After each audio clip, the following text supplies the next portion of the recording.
Jeshi la Marekani limeanzisha juhudi mpya za kutafuta mbinu mbadala za kuongeza shinikizo dhidi ya Iran baada ya kuwataka wanajeshi wake, maafisa wa ujasusi na wachambuzi wa kijeshi kutoa mawazo mapya ya ubunifu na sio ya kawaida yatakayoweza kutumiwa katika kuishinikiza Iran. Hatua hii imeibuliwa wakati uhusiano kati ya Marekani na Iran ukiendelea kuwa wa tahadhari kubwa, huku juhudi za kidiplomasia zikichanganyika na maandalizi ya kijeshi. Kwa mujibu wa taarifa CNN, afisa mmoja wa ujasusi wa kamandi kuu ya jeshi la Marekani alituma barua pepe kwa wachambuzi wa taasisi hiyo akiomba wawasilishe mapendekezo mapya yatakayosaidia kuongeza shinikizo kali dhidi ya Iran.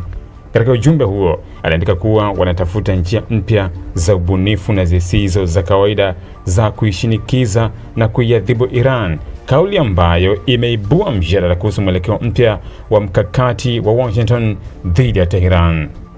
Ombi hilo linaashiria kuwa viongozi wa kijeshi wa Marekani wanaendelea kutathmini kwa kina ufanisi wa mbinu walizotumia kwa miaka kadhaa. Kwa muda mrefu, Marekani imekuwa ikitegemea vikwazo vikali vya kiuchumi, mashambulizi ya kijeshi yaliyolenga miundombinu na makundi yanayoungwa mkono na Iran, pamoja na shinikizo la kidiplomasia kupitia washirika wake wa kimataifa.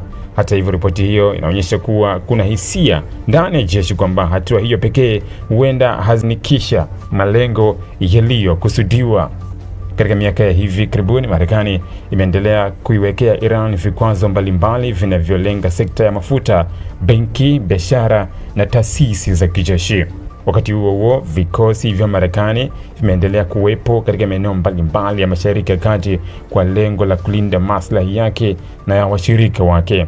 Licha ya hatua hizo, Iran imeendelea kuonyesha uwezo wa kuhimili shinikizo hilo, huku ikiendeleza ushawishi wake kupitia washirika wake katika eneo hilo. Kwa mujibu wa CNN, hatua ya kuomba mawazo kutoka kwa wanajeshi wa ngazi mbalimbali inaonyesha kuwa CENTCOM inataka kutumia uzoefu wa watendaji wake walioko katika maeneo ya operesheni pamoja na wale wanaofanya kazi za uchambuzi wa kijasusi. Badala ya kutegemea maamuzi kutoka ngazi za juu pekee, jeshi sasa linaonekana kutaka kukusanya mawazo kutoka kwa watu wenye uzoefu tofauti ili kupata mbinu mpya ambazo zinaweza kuleta matokeo tofauti. Akizungumza kuhusu ripoti hiyo, msemaji wa CENTCOM, Captain Timothy Hawkins, alisema kamandi hii imekuwa na utamaduni wa kufikiria kwa ubunifu katika kukabiliana na changamoto mbalimbali za kiusalama. Alisema kuwa viongozi wa CENTCOM wanaamini kuwa mawazo bora yanaweza kutoka kwa mwanajeshi wa cheo chochote, ndio maana wanahamasisha ushiriki wa kila mmoja katika kuboresha utendaji wa operesheni. Hawkins aliongeza kuwa kamanda wa CENTCOM, Brad Cooper, amekuwa akiwataka mara kwa mara wanachama wa jeshi hilo kutoa mapendekezo ya namna ya kuboresha mipango ya kijeshi na kuongeza ufanisi wa operesheni hiyo.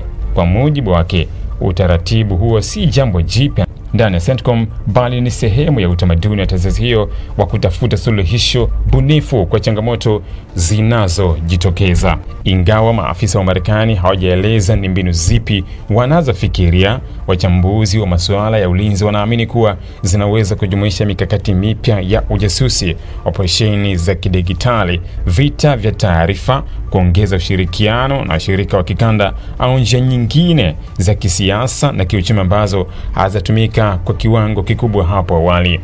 Hadi sasa Iran haijatoa tamko rasmi kuhusu ripoti ya CNN. Hata hivyo, viongozi wa Iran wamekuwa wakisema mara kwa mara kuwa taifa hilo halitakubali kushinikizwa kupitia njia ya vitisho vya kijeshi au vikwazo vya kiuchumi, wakieleza kuwa suluhisho la kudumu linaweza kupatikana kupitia mazungumzo yanayoheshimu maslahi ya pande zote.